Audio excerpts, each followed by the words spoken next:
What would you do if someone you thought was dead came back to life? Are there ancient Haitian rituals that can lead to reanimation? And what if there were scientific studies that laid the groundwork for this to be possible? Today, we test the believability of zombies.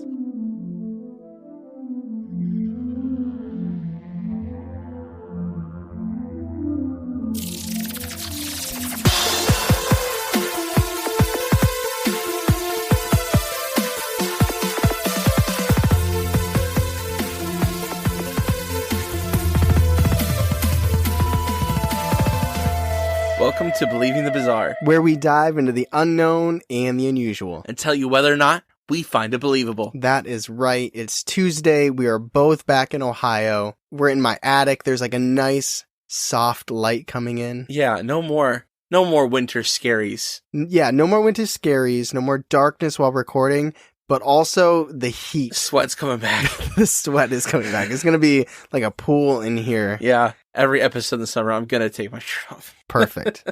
I'm excited because this is a topic I love so much. It's a topic I have loved so much. Zombies. I'm glad that I grew up in the zombie fad. Yeah. It's actually really ironic because when I was really young, not like 10, I wanted to see more zombies in media. And then it happened and it was almost like, I'm too cool for this now.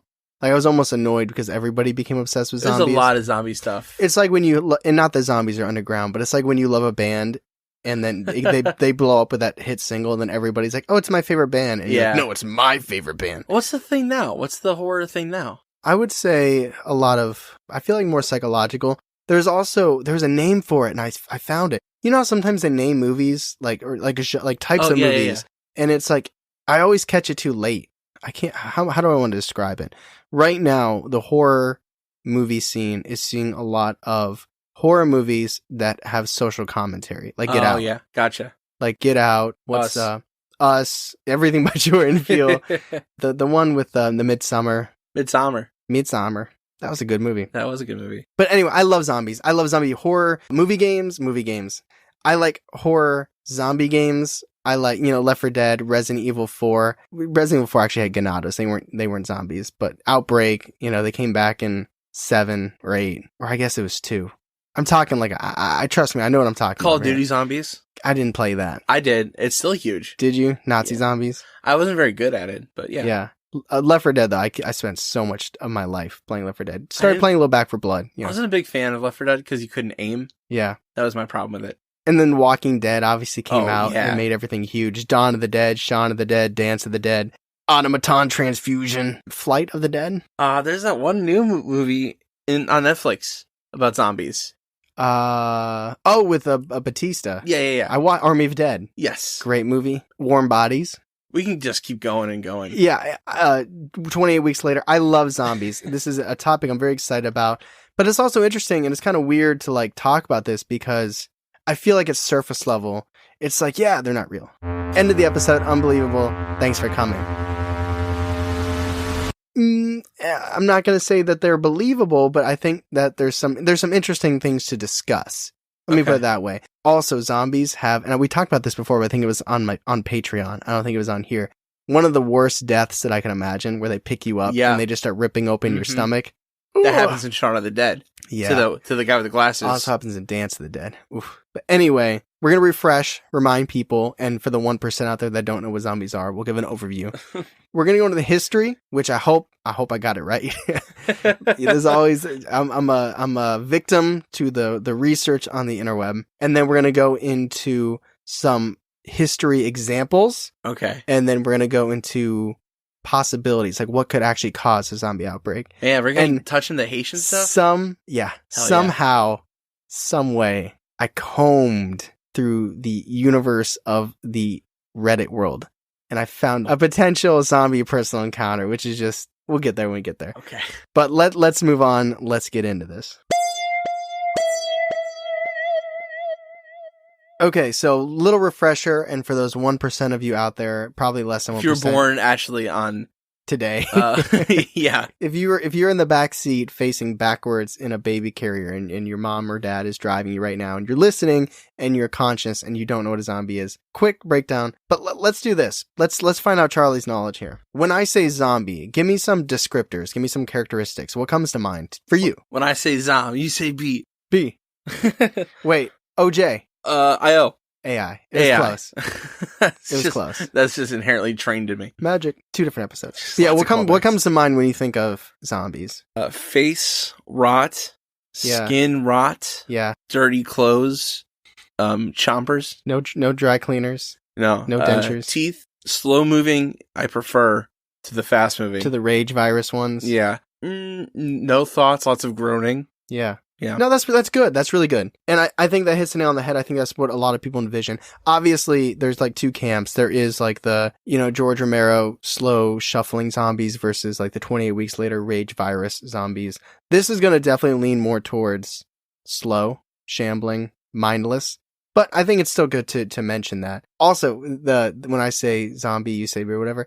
And then at the end they say go meet. That seems so appropriate for the Hillshire. Yeah. Not a sponsor. But what I wrote down, very similar, you hit on a lot of it, is slow, shambling, hunger for flesh, sometimes brains, moaning, and getting changed when bitten, right? Yes. It almost is like that werewolf narrative where if you get infected, like in The Walking Dead, it was like you got the flu and you had to die and then you came back. Sometimes in some films, some media, it's more immediate where you get bit and then before you die, you start turning. Yeah. It is what it is. But that's kind of the general idea. It's a corpse reanimating as a mindless walking entity that shuffles around, strong desire to eat human flesh, which ties into our hidden fears of cannibalism. Did you ever see the meme about, I think, I'm not getting political, it's just about Lindsey Graham, the congressman, or senator. One of those two. I don't even know who you're talking about, so I can't. Lindsey Graham from like South Carolina or something. Can I just interrupt you for 1 second? Because you were interrupting me, so I feel like it's fair. That's fair. The reason I seem so cheerful all the time, it's not because I actually am. It's because I don't pay attention to the news. And that makes me less informed, but happier. Now continue. I could see. But there's like a meme. It's like he looked like really bad one day. And the meme was, he looks like the person in the zombie movie that got bit and didn't tell anybody. There's always one of them too. You know what I mean? Because they're just, oh, I'm fine. Like, dude, your jaw just fell off. Oh, let me pick that up real quick. I'll post that meme on Facebook. There you go. All right. So now let's get into the history of zombies. So very apropos, a lot of this information was pulled from history.com. Cool. And Medium. No Ranker or BuzzFeed. So the idea of zombies and people coming back from the dead have been around for a really long time. Yeah. Archaeologists even found ancient graves where dead bodies were like pinned down with like rocks and rope and stuff to keep them from coming back. Whoa, that's not how that works. No. Have you seen the meme where it's like if the dead kid did come back, it would look like a prom because everybody be in their nicest suits and stuff? Yes. Yeah. If I die, well, when I die, I guess I should say, put me in some joggers. Shit's comfortable. No, yeah. You love joggers so much. I do love joggers. Probably a nice graphic space tee. Yeah. I know. Yeah. It can be even like small because I'm going to lose all my fat. If I don't lose my fat by the time I come back as a zombie, just shoot me in the head. You would like, still have a little double chin. Little double chin. Like, oh, my abs aren't showing, my ribs are showing, but I still don't have a jaw. So the word zombie apparently was the word, not like the idea. The word was created by a poet named Robert Southey in 1819. But the actual origin of what we think of as a zombie and what we as people took over here, the idea of a zombie, came from Haiti. So not that the idea of people coming back from the dead is fun. I mean, in this aspect of what we're doing right now, it's fun because it's fun to think about. It's fun in movies and games. But obviously the idea of it itself isn't pleasant. But one iteration of the idea that's even more tragic is kind of like the implication that, like, some people believe that the folklore of it came from the 17th century in West Africa when slaves were transported to Haiti to work on plantations. So it's like the idea that these terrible, brutal conditions made them zombies. Like they were nothing more than zombies because of their situations. Okay. Now, on the more supernatural side of things, Haitian folklore claims that zombies are a dead person that is physically revived by the act of necromancy, Did I say that correctly? Yeah, I know necromancy. Yeah. That's a Which D&D word. Is it? Yeah. Did I roll right and say it correctly? Absolutely. It's a form of black magic. Okay. So the ritual would be conducted by a Haitian witch or sorcerer, which is known as a bakor. I've heard bukor or bakor. Watched multiple videos. The core is the main part. However you want to say the BO part, that's up to you. But the person is brought back to life and has no free will. They are completely at the whim and the disposal of the bakor. It seems like there's kind of a rift between the voodoo community and bakors, but also there's a lot of people who post videos that are like, here's my name, I am a bakor. So I don't know if it's changed. I don't know if there's like less serious versions or like if there can be like, there's good and bad in everyone. I don't know if they're like naturally bad or if it's just like those type of people that can do this, but that's just kind of what was tied to the folklore that I saw. Those were the people that were bringing Haitian people back from the dead. I think there's a lot of like inside communities and this kind of thing. Like there's a lot of like this group, this subset over here versus this subset, and there's another subset over there. I think there's a lot of that kind of thing. Right. And again, I just want to reiterate, I'm not in the voodoo culture community. I've never been to Haiti. This is just what I found through my research. So if there's anyone more educated than us, hit us up. Yeah, right. I was raised Catholic, so. Yeah. One article that I found mentioned that bakors traditionally use herbs, fish, other random animal parts, bones, and tetrodotoxin in their zombie powders, which that part is a deadly neurotoxin, which is found in pufferfish. Oh, no shit. Okay. Mm-hmm. Okay. So it's going to be a while before my wife hears this because she's behind our episodes. But there's a pufferfish. They serve pufferfish. You wanted to Japan. eat pufferfish. I still want to try it. I do. Are you worried you're going to become a zombie? No, not really. What if they're like, all right, you know what? Our new Haitian chef makes an excellent pufferfish. I would say let's try it. Honestly, I do want to try it though. Really. I would wear a suit just in case you become a zombie because you got to look to the nines. Yeah, I will. The idea is that if a non-lethal dose is given, then it doesn't kill the person. It just puts them out, and it kind of gives them that coming back state. Oh, so they get to be, they don't die. They come back, but they're like off. So they have difficulty walking. They're in a very intense mental fog. So they have zombie-like qualities, but technically they didn't die. This powder that was given to them, but mostly like the pufferfish neurotoxin. Yeah, it just kind of puts them out, and then they come back, and they're just in a dazed kind of puts sense. them like I don't know how long that lasts. Like a Juliet from Romeo and Juliet. Yeah, exactly. Okay. But I think what it seems like to me is that there's this folklore that these people can bring people back from the dead, whereas here's more of an explanation of what's actually happening, which is like, I feel like it's so crazy if that's actually happening. Oh, for sure. And on the less physical side of things, Haitian Voodoo also apparently believes that a bakor can capture a zombie astral, which isn't taking the physical person, it's taking more so the person's soul, which then makes the bakor more powerful because they harbor it and they use it and it just... What do they use it for? I don't know, maybe spell casting or more powders, the ability to summon pufferfish.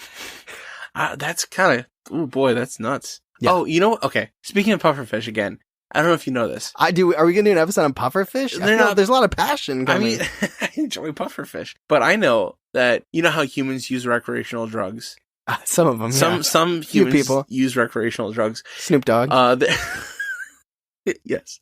But there have been studies that find that dolphins purposely stress pufferfish to kind of use as a recreational drug. They don't eat it. They like pass it back and forth to each other. Wow. And it secretes this like almost like a hallucination for them. No, and based on what we're talking about right now, that makes sense. Mm-hmm. That's crazy. It's like, I feel like when it comes to other mammals, or like when they talk about like chimpanzees and elephants, or not elephants, when they talk about elephants are different. When they talk about chimpanzees and you talk about dolphins, it feels like there's so many ways that those two specifically relate to humans. Obviously, when you go down chimpanzees and apes and all that stuff, that naturally there's distinctions. But to me, it always seems like those are the two that are like very similar to humans in certain ways. So that is a light overview history of zombies, what we think about them now, and coming from the Haitian Voodoo culture community. Just to reiterate, again, this is stuff I found online. I'm not saying it's true. I didn't think of it myself. But now let's move on to potential examples of zombies.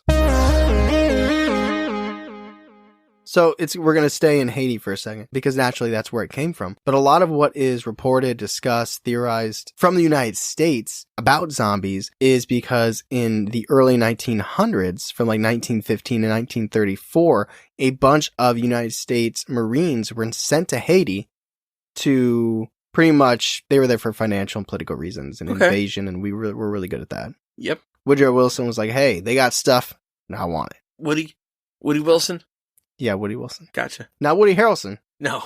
Woody Wilson. But while they were there, because, it's like we don't have culture. We like ham sandwiches and mayonnaise. They're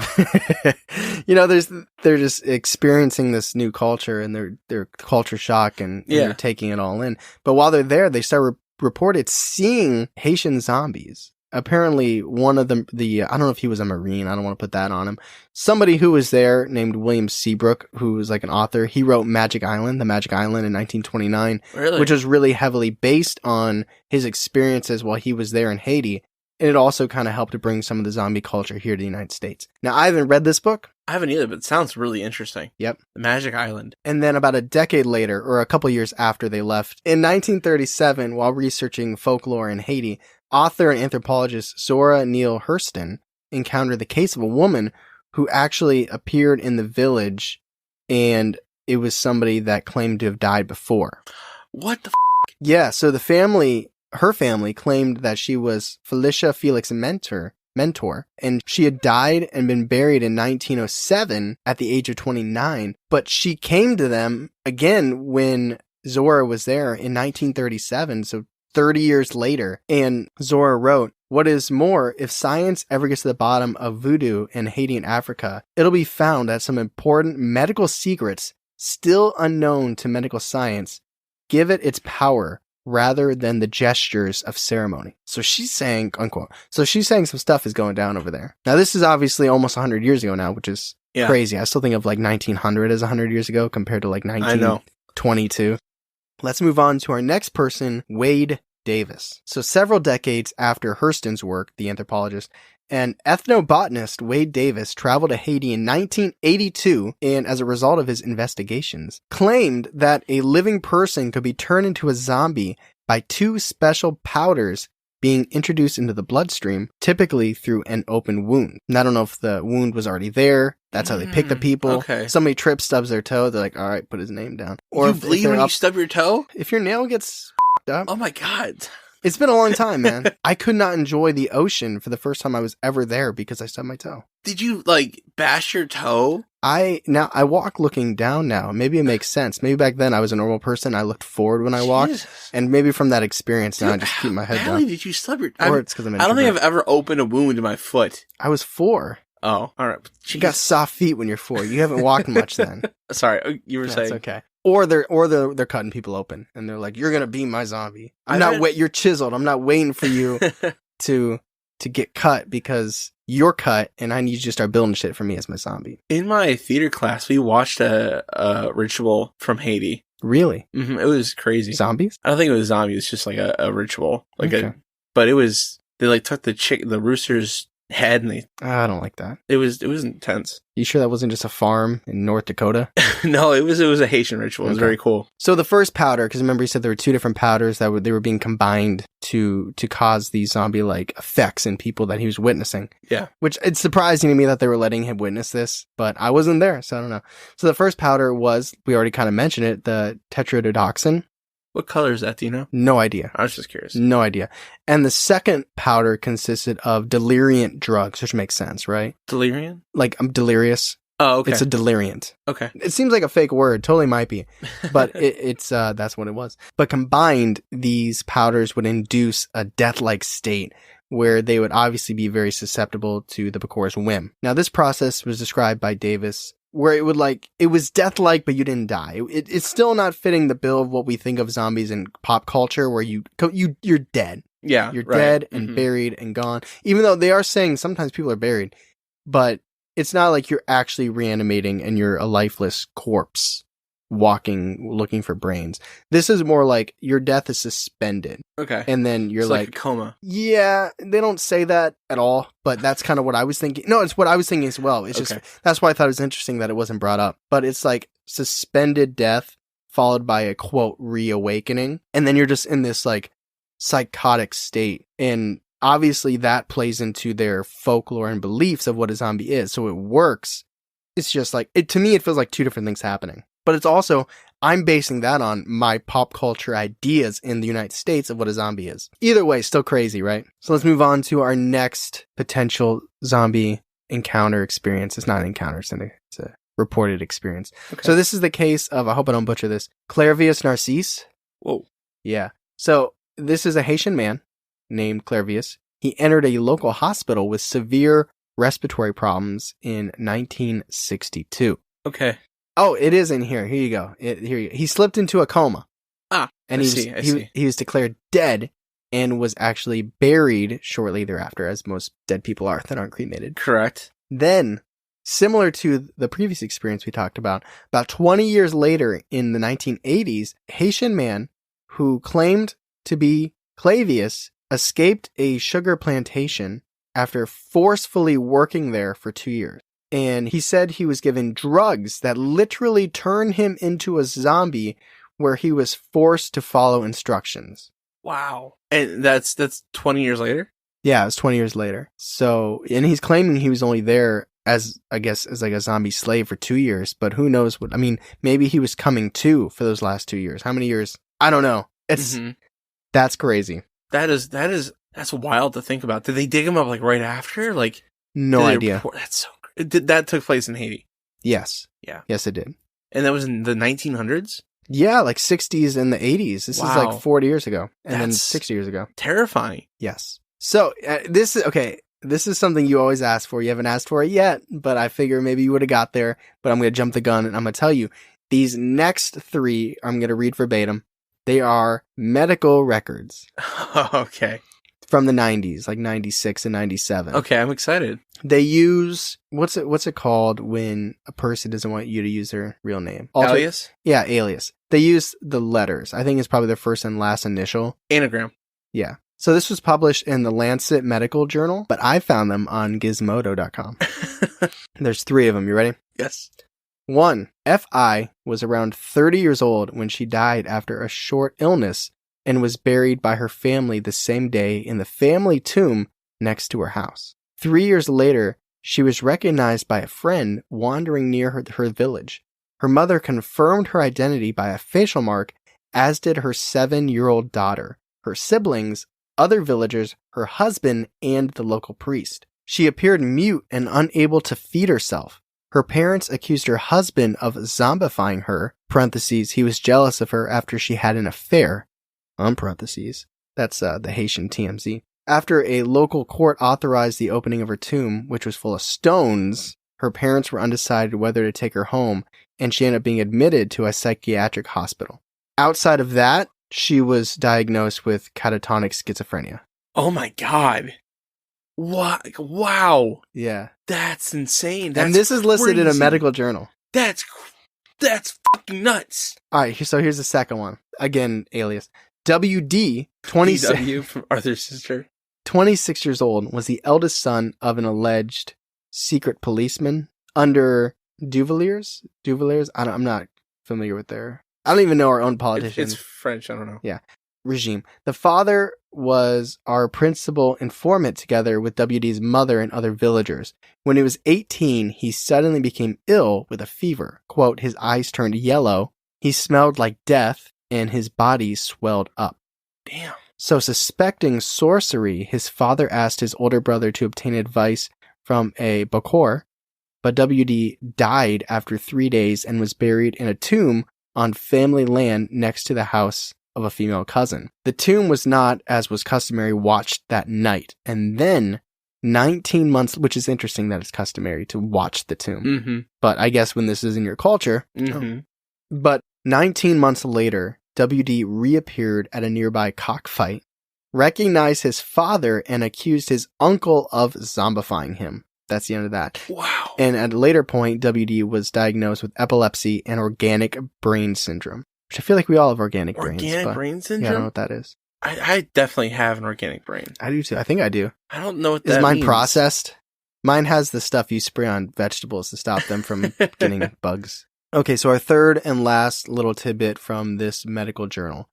MM, age 31, was a very, very friendly and quiet, shy girl, but reportedly not very bright. I don't know why you need to say that, but It's rude. at the age of 18, MM had joined some friends in prayers for a neighbor who had been zombified. But she herself then became ill with diarrhea, fever, her body swelled up, and she died in just a few days.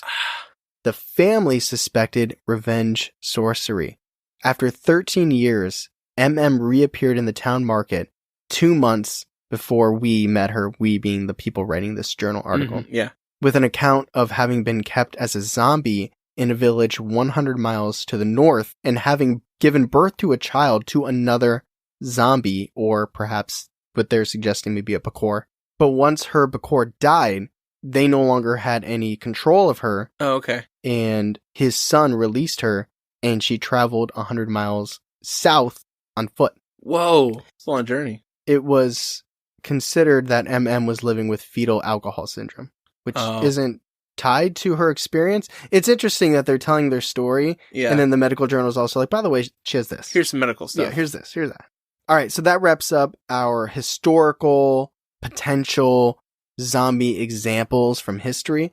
So now let's look at kind of the nature of zombies, and by that I mean science, not really humans yet, but something just as creepy. Okay, so do you have a feeling where the sciencey aspect of this is going to go? Because I feel like this is something tied to zombies in certain ways. Could it go like, if the right disease hit the brain at the right point, it could make you zombie? We're going to kind of, I don't want to say we're getting into that soon, but kind of. We're going to talk about parasites.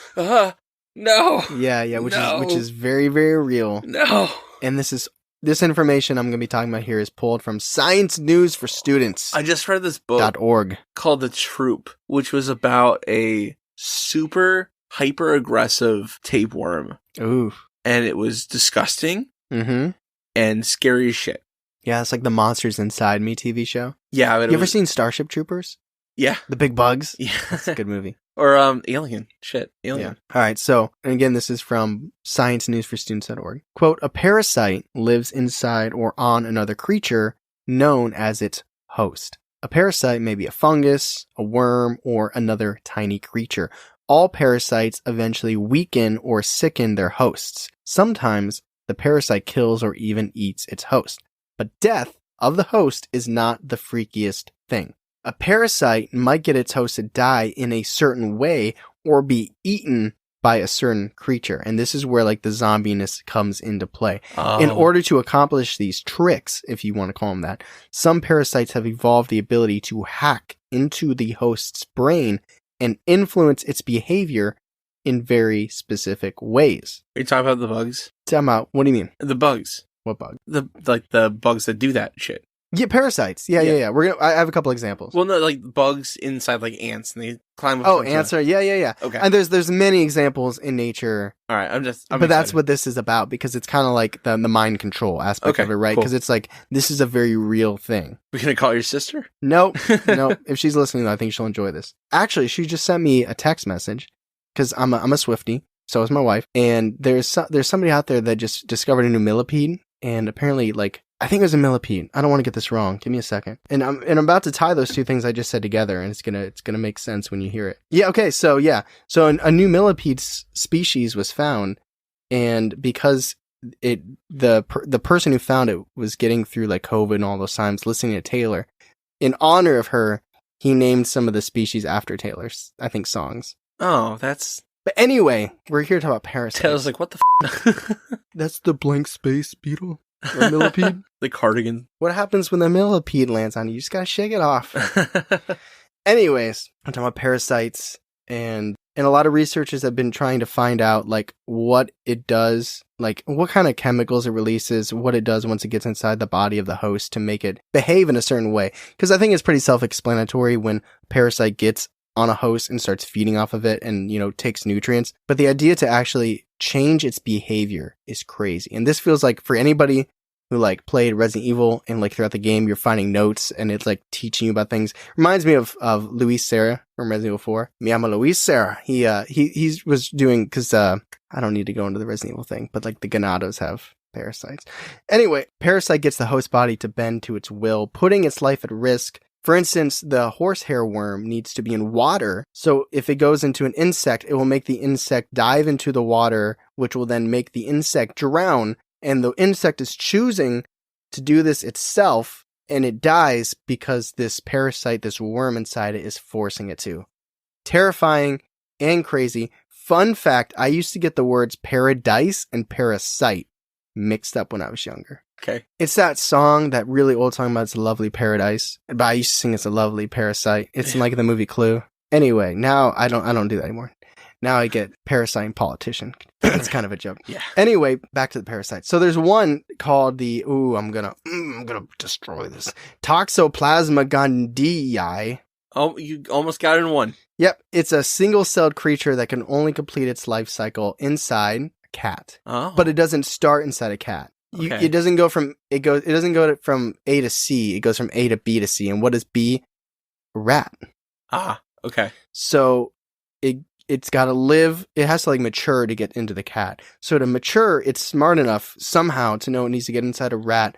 So once it does get inside the rat, it makes the rat behave in a certain way that it'll be out and about, easy to find, and pretty much not run away and allow itself to get killed and eaten by a cat to get inside the cat. Don't know what happens after that. I think, but that's like, people talk about with like cat litter and stuff like that, how it's like, it can be really bad for people. If you have an outside cat. Which I don't. Yeah. In Thailand, there's a species of fungus, which is what you were referring to earlier. I don't think you would have came up with this name, because I can't come up with it. I'm looking at it. It's like Opiocordyceps. Wow, no. Yeah, that sounds like a muscle group I don't work out. I know. It's right by the trapezius. But it forces an ant to climb about 20 centimeters, 8 inches of a plant, and then it bites down on a leaf. And it does this so when the sun is at the highest point, so that it can be swooped and caught up. By a bird. Yeah. I mean, there's fish that get parasites. I don't have the name of it written down. I just know through the research. There's fish that get parasites that they swim and they splash near the surface to draw attention. So like they can distress. Yeah. And get picked up by a bird. There are spiders that like weave webs around themselves so that the host can be like protected. Really? Like parasites getting inside spiders, and then the parasite eats the inside of the spiders. That is the worst. Those ones are off the cuff. I don't have the scientific names for them, but those are sourced. Trust me, bro. Okay, so before we get to the personal encounter, let's talk about a couple of ideas, like, how I like to throw in there about like what ifs, what could cause a zombie outbreak, or at the very least, zombie-like behavior. The worst case scenario. Yeah. One, we already talked about it, but I just want to include it here to validate it. Voodoo, right? Voodoo rituals. Touch on this again, but maybe this is some type of black magic or voodoo ritual that's bringing people back. Whether it's powders or it's sorcery. That's definitely the most paranormal option, right? Yeah, it is, actually. 2, viruses, right? Unknown viruses. Some experts believe that viruses are what will ultimately lead to the very first zombie outbreak. Love that thought. Yeah, Dr. Ben Newman, a professor of virology at the University of Reading, believes that a virus such as rabies or toxoplasma could evolve and greatly impact humanity. Apparently, he told Yahoo, very reputable, second best search engine. There are parasites out there that get close to making actual walking around zombies. Rip Yahoo Answers. Yeah. I remembered what I was going to say. What was it? That makes me think of us doing that trip to the witch's grave. Yahoo Answers. But it's debated in the scientific community if viruses are actually alive because of how they reproduce, because they have to be inside of something else to reproduce, because that's one of the qualifications for life. Right. Okay. To be able to survive by yourself. Interesting. That's all I want to say. Do you have a strong stance? I would argue. I mean, I don't know. I'm not a scientist. I have no idea. I guess if you want my 2 cents, I guess I would say no, because it doesn't meet the qualifications. Yeah. staying on the idea of viruses, the melting of permafrost, or like the ideas of like the Arctic and all the stuff, it's like all these viruses that humanity has never had to face because it's been frozen, ice age, all that stuff. As things melt, whether you believe it's global warming or just natural earth cycles, or if you don't believe it's happening at all, regardless. But like the idea of these viruses that we've never experienced before, possibly unfreezing, coming back to life, if they are life, and then, impacting us. Is there potentially a virus out there that could cause us to become zombie-like? Now, we would have never experienced it, so this can't be like something that, well, I don't want to say something we couldn't have ever. If it's been frozen this long, we probably haven't, or nobody in recorded history has. Right. So it's not like that could have influenced the origin of zombie, as we talked about, like with the Haiti voodoo community. But we don't know. I mean, there could be crazy stuff. Right, stuff. Dinosaurs. We have no idea what the dinosaurs were dealing with. Probably, yeah. I know. Zombie raptors. They had more than first world problems, I'm sure. So the next few are things that I pulled from Lewis Gale Physician site, the website. Sleeping sickness, quote, while sleeping sickness is most often found in sub-Saharan Africa, this is a good one to be aware of if you're a world traveler. It's caused by microscopic parasites of the species, oh my god, it looks like Tyrannosaurus Rex, Trypanosoma bruci, also known as the testy fly. Ew. And initial symptoms, it's not spelled testy the way you think it would. Initial symptoms of sleeping sickness include fever and chills, joint pain, itching, and headaches. Later symptoms occur once the parasite invades the brain and the central nervous system. This is when the zombie-like symptoms start to set in, which may include poor motor coordination, confusion, behavioral changes, and sleep disturbances. Oh my god. If you do not get very quick treatment, this is a fatal disease. I want to set up a lawsuit against the testy fly. Testy fly. That's terrible. Alright, so I'm gonna destroy this one too. I got Bacora though, right? Variant Creutzfeldt-Jakob disease. Nailed it, I think. Yeah. So it's this variant, I'm gonna put CJ, right? CJ. Sure. I already said what it stands for. This disease is caused by eating beef, specifically beef that has been affected with mad cow disease. I was gonna say, is this mad cow? It's the cow gets a mad cow, and then you go to Five Guys and you eat that burger. I don't, because I'm vegetarian. But get off your high horse. Hey, unless you shove it down my throat. Now, it's super, super rare, but it's also super, super fatal. About 300, there's 300 cases each year. That's not funny, but the way you said it's funny. And the scary thing is it can affect you for years before it actually gets you. Because it basically destroys brain cells. Oh, okay. But it can take up to 20 years before symptoms start to kick in. That's like a whole life. I know. It's scary. But here's the symptoms, right? And okay, sorry. So you have to catch it. It can get you fast once the symptoms come in. Gotcha. It can be a long time that you have it before symptoms, but once the symptoms come, that's when it's like, okay, it's quick. Yeah. So the early phase, you have psychiatric symptoms such as anxiety, depression, memory difficulty, and trouble pronouncing words. The middle phase, so about like 7-8 months, neurological symptoms such as a weird gait, which is the way you walk, problems with coordination, odd muscle jerks and stiffness, and impaired speech. And the very, very late phase, muteness and just being immobile. Man, see, I hate talking about like diseases because I'm like, oh no, I'm gonna die. Does it make you second guess a burger or a filet mignon? No, because I'm gonna live my life. It's funny because I can say filet mignon because I know the word, but if it was like this testy fly thing, I'd be like, miganin. I wouldn't know what to say. Yeah, no. I mean, diseases aren't going to stop me from living my life. That's good. I'm not saying you should stop eating meat so that you don't get mad cow disease. Feels like you are a little bit. Yeah. What I am saying is it is time for our personal encounter from the wonderful world and very, very truthful world of Reddit. Okay. But before we get to it, I do have this. I'm looking at my notes. I forgot about it, but it was kind of funny. So the CDC does kind of have like a funny zombie outbreak guide. No way. But it's tongue-in-cheek. Okay. And the way that they view it is zombie outbreak is very fad-ish right now. It's popular, pop culture. Yeah. So if we can get people to prepare for real-life things by joking about it being prepared for a zombie outbreak, it's a win-win, right? They get to have fun. and they get to have a zombie outbreak guide, but really it's a joke and they're preparing you for real stuff. Because it's not like get a katana and find your friend's farm in Don't go to Atlanta. Pierpont, Ohio. Yeah. No, so it's like this is what the preparation guide includes. It says get water, 1 gallon per person per day. Food, stock up on non-perishable items that you can eat regularly. Medications, which includes prescription and non-prescription. Tools and supplies, duct tape, battery-powered radios, utility knives. Sanitation and hygiene, bleach and soap and towels, clothing and bedding, a change of clothes for each family member, important documents like your driver's license and your passport, which is very vital to zombies. Yeah. Birth certificate, just to show that you're not a zombie, I guess. And then first aid supplies, which is funny because they put, although you're a goner if a zombie bites you, you can still use these supplies to treat basic cuts and lacerations. It's true. So that's fun. But anyway, let's get into this personal encounter story. All right, here's our personal encounter from Reddit. It's going to be a first-person narrative, and I quote, "What I'm about to tell you is probably going to sound something completely unreal, but I swear to you, this is exactly what I saw.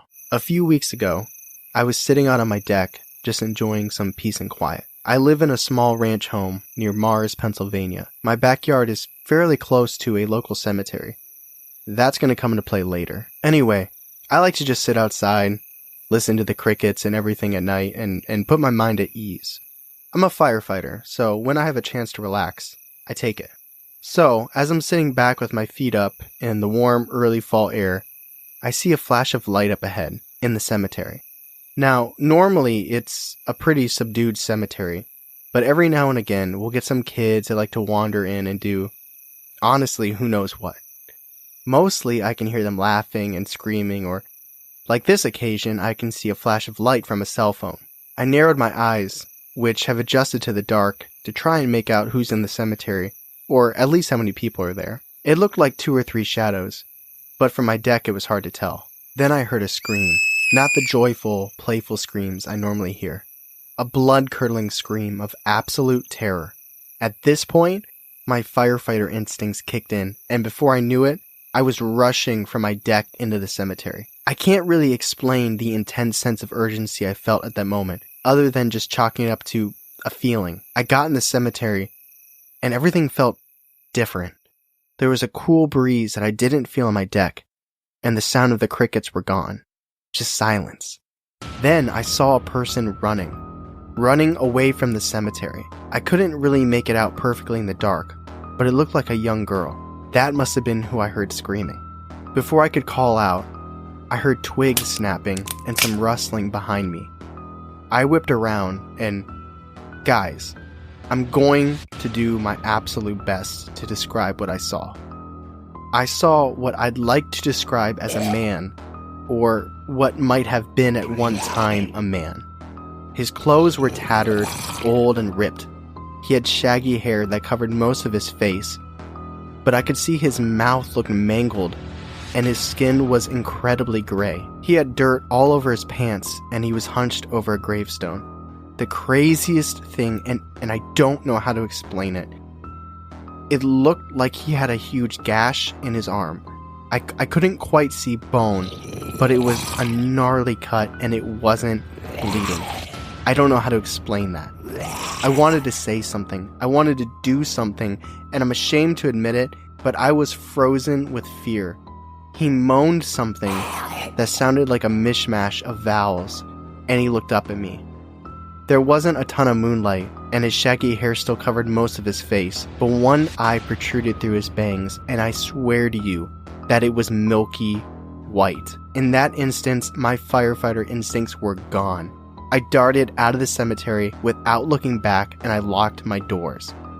Naturally, I couldn't sleep that night. I wanted to call the authorities, but what was I going to tell them? I just ran into Shaun of the Dead. In hindsight, I probably could have said violent homeless man was there, but I was way too freaked. The next day, I mustered all of my courage and went to the cemetery, with a knife in my pocket, of course. It might sound silly, but I spent hours going from grave to grave to see if there were any holes or any graves dug out. I can't explain what I saw, nor have I seen anything since, but it was absolutely terrifying. And I hope I never see another zombie or whatever the hell that was again, unquote. With that, let's go to the discussion.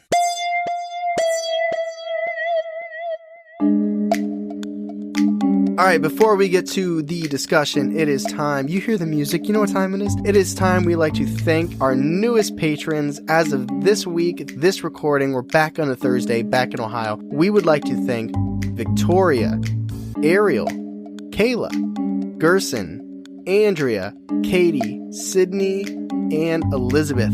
It's a lot. Thank you all so much for joining our Patreon, supporting the podcast, getting us steps closer to Charlie getting that Believing the Bizarre tattoo. I'm very excited for that. Remember, that's at 200 patrons. Once we have 200 patrons, Charlie will be getting a tattoo.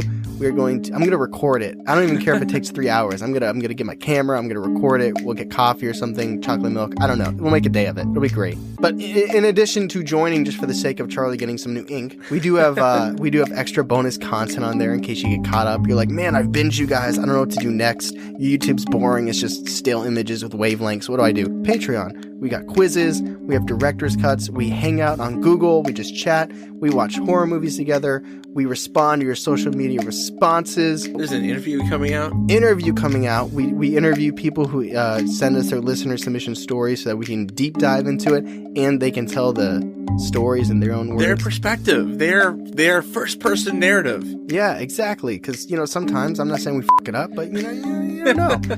But anyway, there's a lot of bonus content on there. Charlie and I truly do kind of treat this like a second job.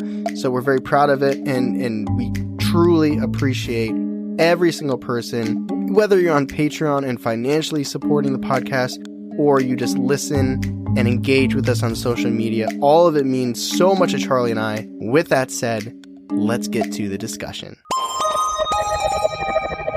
All right. We're talking zombies, we're talking Resident Evil, we're talking Left 4 Dead, and we're not going to go through all that again. I'm excited. I've been talking for like an hour, so I want to get your thoughts. I want to hear your voice. The people want to hear your voice. Just to lead you before you kind of go off on your own tangent. What were your thoughts on that encounter story? The story? Yeah. Okay, so I was like, whoa, the description was really good. The description was really like what you think a zombie is. Very pop culture. Although the hair, I don't necessarily associate hair with zombies because there's that thing like your hair grows out or something. Yeah, is that like your nails and your stuff? Yeah. Your nose? Which isn't true. It's just like your skin receding. Oh. I love the description and the gash that didn't bleed. But I was thinking while we were in between, I wonder if that was actually a spirit representation of what the spirit thought it looked like in death. Is that something that can happen? Does the spirit have control? I mean, you've seen scary movies. How scary doesn't it go from like a pretty girl to a zombie face in a second? Well, that's like the joke that's like, how come there's no like very modern ghosts that are wearing like hoodies and Jinko jeans? They're all like Victorian and. Well, no, but like it goes from like a pretty face to a scary face in Hollywood. I don't know how that's like typical. I have no idea. I mean, I'm not saying this couldn't be a spirit. Yeah, that was just my thought. I don't know. I have no idea. Especially if you didn't see any graves dug or anything. I feel like that, like when it comes to like the rhyme or reason versus of like why a spirit looks the way it does. Like why does a shadow figure look different than somebody? Like is it energy? And it's like if you die and you come back as a ghost, what age are you? Like the age you died? Yeah. Or younger, you know what I mean? Like the most traumatic part of your life. There's lots of variations, lots of variables. He said that he was looking for it like an open grave, but I wonder if there was a fresh grave. Yeah. Because that distinction isn't made. But I just thought, like, I did it just because of due diligence, and they're my favorite part of the episodes. It's a good encounter. Did not think it was going to happen. No. And it's very, very United States pop culture zombie. Mm-hmm. It's not like what you find over in Haiti. I wonder who ran away. Because there was a girl. He didn't say he saw someone else run away. It was just the girl. Yeah. But he saw several figures. Although maybe he saw it was just the girl in there, and he saw the shadow of the zombie. Yeah, it's not really implied either way. I wonder what she was doing in there. I wonder if she was alone. It, to me, just because obviously I'm putting my own personal touch, it made me think that she was ghost hunting or something or playing around like that. See, I figured she was fooling around with a guy or something. Oh, maybe. That's what I thought. In Mars. I was in Mars one time. That's the place to do it. I was in Mars one time because I wanted to get a Mars rock, and there was a poster for a singles dance. So if you didn't make it to the singles dance in time, maybe you head out to the cemetery. I liked his description. It really well written, actually. Yeah, as far as encounters go, I did enjoy that one. But that's I just want to get your thoughts on that quickly. It is what it is. So out of all the theories we talked about, what jumps out to you the most? I mean, it's in a medical journal that people died and were seen. Yeah. It's in a medical journal, and they examined the graves, and they were gone. That makes me think of like the reincarnation, or like the idea of like having another life where somebody now can remember their previous life, even though it's not. It's literally them. It's the same life. It's the same person, same life. But that's the way I think about it. But it is absolutely crazy to me. And also, like, there's a lot of tombs. Yeah. Yeah. The virus idea is plausible to me. The neurotoxin is plausible to me. And it happens in nature that animals are controlled to do things they wouldn't think to do. Which is, it's crazy because it almost has that, like, cultural feel where it's like, you know, like in America or even like Canada or something, where it's like, our problems are so different than problems in other countries. And it's like, oh, that could never happen here. You know what I mean? Like, that can't happen here. And it's like that mindset where it's like, yeah, it can make a rat get eaten by a cat, but it wouldn't happen to humans. You know what I mean? But you don't know. No, but could it? Like, we're already, like, in certain ways, and this is kind of not going off the same path, but in certain ways we are manipulated. Like, commercials and TV and stuff manipulate you to buy, like, marketing people and sales people. Isn't that you? It is me. I why do you think you're listening? But that's like manipulation. That's very different than not being able to control yourself. Yeah, well, how many times... Isn't that the comparison, though? You're a zombie on your phone? Yeah, I guess it is. It's like you're at a concert, something's amazing happening, you look at the crowd, and everybody's face on their glued. phone. But it's still a little different because it's just like you literally have the world at your fingertips. That's true. Versus it's kind of making you go against your best interest, but it's not making you get killed. Like it's not something evil, or not evil, because I don't want to call a parasite evil. It's working for its own best interest. I do not like parasites. No, well, I mean, who does? I don't know. But it's just the idea that this is, like, it is real. And because we haven't found something quite yet, like viruses and things like that, you can't disprove. Like, you don't see it happening right now. Right. But that doesn't mean it couldn't happen. That's true. And there's a lot of moving parts in this episode. There were. And I have a final question, but before we get to that, what kind of stuck out to you? Because we were kind of trucking through things we didn't kind of stop and discuss. Were there anything? The neurotoxin powder. I think that what sticks out to me the most. Well, the pufferfish. The pufferfish. Yeah. And how it was used in these rituals and zombifying someone. Yeah. I think that is, I don't want to say proves it, but I think it makes me really buy into the idea that this could happen to somebody. It's crazy because normally you get like an off the wall idea or an off the wall theory, which is like somebody dies and then they come back to life. And you're like, well, that doesn't happen. But then you think about it and it's like, okay, let's like alter the rules a little bit. Like, what if it seems like they die and then they come back in a delirious state where they can't control themselves? Like, is that the same thing? Yes and no. You know what I mean? It's like, it's not the way you would think of it happening in a horror movie, even though this would be like a horror movie personally to them. Yeah. But it's taking what we think of in pop culture of like you die, you come back, and it's kind of putting it in like a real world setting where it's possible. Even if it's not as supernatural as you would maybe like it to be as a paranormal fan, but it's possible, which is just crazy. And it completely changes the way you think about a zombie to a certain degree. Maybe there is some magic involved with it too. Totally could. Well, that's why there's two sides. Yeah. Because the way that when I was reading through some of the articles, it made it seem like they knew what they were doing because it bought into their folklore. Yeah. It'd be like if you could somehow create a ghost and it fit into what our culture thinks of a ghost enough, like you're able to feed on people's preconceived notions of what a ghost is enough to make your remedy work. So let me ask you this kind of as our closing thoughts before we get to the believability scale. What do you think makes something a zombie? Because I asked you at the top of the episode, but now that we kind of have gone through this, there's kind of multiple, there's like the mindless, under a spell, or a powder, almost like a slave. Yeah. And then there's this reanimation back from the dead. I want to eat brains. I think to be a zombie, I think you have to have some element of not being able to control yourself. And I would say the insects and the animals that are infected by the parasites are forms of zombies. Yeah. Yeah. So I think if you don't have control of your own body, then I think that makes you, if something else is making you control your body, then you're a zombie.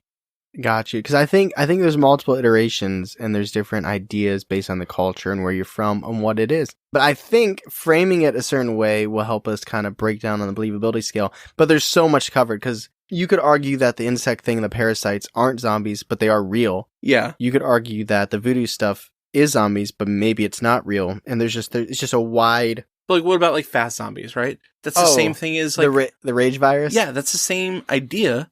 Same idea as animals that throw away their instincts for whatever. Except they're kind of listening to their id. If you think about like the id, the ego, the superego, where they're kind of acting only in their best interest, where the parasite is forcing the host to act in its best interest. I guess so. It's a little different. Yeah. But at the same time, it's like some of the diagnoses we talked about earlier, where you become almost psychotic and you like lose control of like your behavioral instincts. I'll be honest, I kind of separated the rage virus away from here.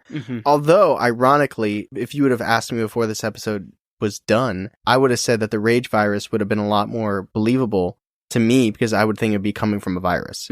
Like some type of virus that happens, breaks down like the human aspect of you versus now knowing about like the Haitian voodoo rituals. Yeah. Which is, I love zombies. It's actually a really tragic thing, but in media and film, we have the privilege of being able to enjoy it as a form of entertainment. Yeah. Before we get to the believability scale, we should do something we haven't done in a long time. What is the believability scale? Oh, wow. That's right, because this is episode 106. Yeah. And if you're just catching on, you heard at the top that we rate it. But this is, wow. There's some people that's like, skip. This is what we do. We talk about these episodes, we break down the research, the topics, what we think, personal encounters, so we get them. But at the end, me and Charlie, we come out as our own skeptics and we take the topic and we put it on our believability scale, which goes from believable to viable to skeptical to unbelievable. Now, the majority of them are not unbelievable. Otherwise, this would be a very not good podcast. You probably wouldn't keep listening to us if we thought all this shit was unbelievable. But every now and then, Charlie will bring something like fairies up. You're going to say fairies. And I'll have to slide an unbelievable in there, personally. But that's why there's two of us, and it's good, because we don't always... Sometimes we align, sometimes we're on completely opposite spectrums. True. A la fairies. So, with that being broken down, the floor is yours, Charlie. So I think I'm going to go, like I said, the things we know, like animals being affected by parasites and the Haitian rituals. And what I said, it's basically the loss of control of your body and given will to something else. I have to go with believable. Yeah. See, listen, this is going to be, and I told Charlie off there, but I'm going to tell you guys right now, if you've made it this far in. I said zombies at the top of the episode, but the actual name of this episode is like, could zombies be real? That's going to be that. And that's kind of what I'm thinking of how we're framing this question. Could zombies be real? Now, if you don't listen to this episode and you just are following us on Instagram and you see this episode come out, and then on the next day you see our believability scale and you see that both Charlie and I said believable, and you're coming into this with like a very pop culture, George Romero zombie, somebody dies, they dig themselves out of their grave, their ribs are exposed and they want to eat your brains, and you see that we put believable, you're probably going to think it's a hot take, or we're just so close to that fandom. Biased idiots. Yeah, like we love the fandom and we want it to be real. Which there were times in my life where I thought it'd be fun. But you listened, and now you know that's not the case. No, we're going believable because there's examples of it, and it's like the potential is there. Because the question is, could zombies be real? And I think there's a strong argument that they already are. If you look at, the Haitian Voodoo community and those rituals, and you look at insects and parasites and things like that, and some of these medical journal encounters. Yeah. So I don't think it's a hot take to say believable. And there's still a chance that, with the viruses that could be coming out in the next hundreds of years, hopefully not our lifetime or our children's lifetime, but, that or parasites that we don't know about yet, or things that haven't impacted us yet that are, I don't know. It seems like there's a roadmap that like the the bricks, the road to humans being impacted by parasites this way has already been laid. And there might be some that I didn't even find in my overview research that might already be impacting us that we don't know about. Like you talked about tapeworms. Yeah. It's not making you a zombie, but... No, you're right. But that was a genetically modified parasite, which could be the reason for this happening too. Terrifying. But crazy enough, after an episode about zombies, we have 2 believables. So that is our episode on whether or not zombies could be real, whether they could be a zombie outbreak. Like I said, I love this topic. Like I remember, I have vivid memories. It's like 2005. Yep. I'm eating Cheetos. I'm listening to the band Cartel, and I'm looking for a co-op horror game with zombies to play with my sister. And Hours of time spending thinking about what to do during a zombie apocalypse. Yes. Like there's that Sir Zombie Survival Guide. Yeah. Well, there's a game where you're in a high school and it's like the teachers experiment on people. That's what my sister and I ended up playing. I can't remember what it's called. It's for PlayStation 2. I don't know, but you wouldn't know. It's okay. it's not a popular game. And God, 2011 Walking Dead season 2. Oh yeah, double cheese pizza, double cheese and bacon. I ate meat back then. I had a chance to get the mad cow disease back then. This is crazy because I'm and so the episode's over. Thanks for coming. Appreciate you. This is crazy because for those of you that have been following us for a little while, you know, last May I was at a beach in North Carolina and I saw red lights in the sky, right? You know where I'm going with because I had this revelation before we started recording. Yep. And so that would have been 2021. I saw weird red lights moving irregularly over the water and it was just completely bizarre. Like they were moving like no planes I've ever seen. Freaked out. The running joke, I called Charlie. He was tired. You know, that's the joke. Mm-hmm. But anyway, so my wife had an experience in this house. And just throwing this out there, if anyone thinks that there's a chance that me and Charlie continually talking about paranormal topics could be opening some kind of rift. Summoning, yeah, like let us know what your thoughts on that, because me and Charlie's thoughts have changed over the last 6 months. Regardless, like my wife had a sleep paralysis experience here, which then triggered a memory to a memory she had 7 years ago at the same exact beach. And obviously this is 7 years before I saw the red lights, and well, it would have been 6 years before I saw the red UFO-ish lights in the sky. But what she remembers is she was sleeping and she saw a light, and the light, a bright white light, filled the bedroom at this beach, same beach in North Carolina. Bright light filled the room through the window, and then she heard a very high-pitched radio frequency, and then it was gone. And me, I'm sleeping through all this. But now I truly believe that this beach in North Carolina has alien UFO activity. So forget Hamilton, Montana. Forget the place you talked about last week. Oh, the valley in Colorado. Yeah, I'm going back to this beach. I know. I'm going to be there in a couple of months, and I'm gonna have a MUFON hat. I'm gonna write a book so I can become a ufologist. I'm gonna be looking at the skies, man, and you better be drinking coffee. I'm gonna drink so many energy drinks, just waiting for your call. I'm gonna call you just as a test. Like I expect to call you, like, yep. What'd you see? What'd you see? I'm like, nothing, just a test. Okay. Red alert. Have you had any crazy things? Yeah.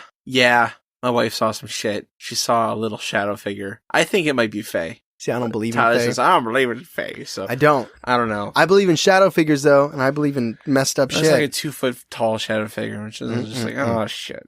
Well, I don't know. That's the crazy thing that's happened in my house. I don't know what's going on. I don't know what I'm doing about it yet. Maybe just a lot of sage. I don't know. Just start growing sage. Just a lot of sage. You grow sage? Is that what you do? No. What is sage? Sage? I mean, where's it come from? You can grow sage. Walmart? It's in like a desert herb in the desert. So we could grow it up here in the summer. It's about as hot as a desert. But much more humid. Oh, okay. That's true. But anyway, if you like the show, you like hearing about zombies, and you want to leave a review for the show, please do. You can leave a 5-star on Spotify, or you can leave a review and a 5-star on Apple. That's right. Tyler, what do you do if you want to leave a 1-star? If you want to leave a 1-star, I'm not going to go through the rant I did last week, but this is my suggestion for this and pretty much anything negative in life. Sleep on it. I would just sleep on it, think about it, wake up, and if the next day you still feel so adamantly that you want to leave a 1-star, you still have a chance not to do it. Yeah. But, if you want to leave a 5-star and say, oh man, that's great. Don't sleep on that. Get that shit out quick. Great. Yeah, don't sleep on it. Yeah, oh man, that's great. Also, if you want to rock the pod, as Charlie has said, in the it's past, like a noogie in my soul. in the past, go to believeinthebazaar.com, shop merch. It's going to be getting loaded with way more merch. That means we might be taking some stuff away. I'm not trying to do that like it's exclusive or it's like act now before it goes away. I really have no idea what we're going to do with that store in the future, but I do know that we're going to have probably at minimum 8 or 9 new designs coming up in the next few months. That's exciting. It is incredibly exciting because it's been a little stale. It's been a little like bread. Yeah. It's like bread you left on your counter. But we're getting some new Crunchy. stuff in there. Some really cool stuff. And I still like the stuff in there now. I'm not trying to downplay it. I will always love our neon logo. Fun fact, and I've told a few people this on Instagram, I actually think I like that logo more than our actual artwork. That is our main episode. It was literally created by the same person, so I don't feel bad saying that. But anyway, if you just want to show people what you like, rocking. Because, I get in those moods sometimes, right? Where you're really into something, whether it's a band, an artist, musician, something like that, or actors don't really have their own merch, really. But something like that, and you just get the urge to want to wear something to show your support. We got some cool stuff. More cool stuff is coming. But above all, we appreciate you listening. We appreciate you sticking with us for over an hour on an episode about zombies.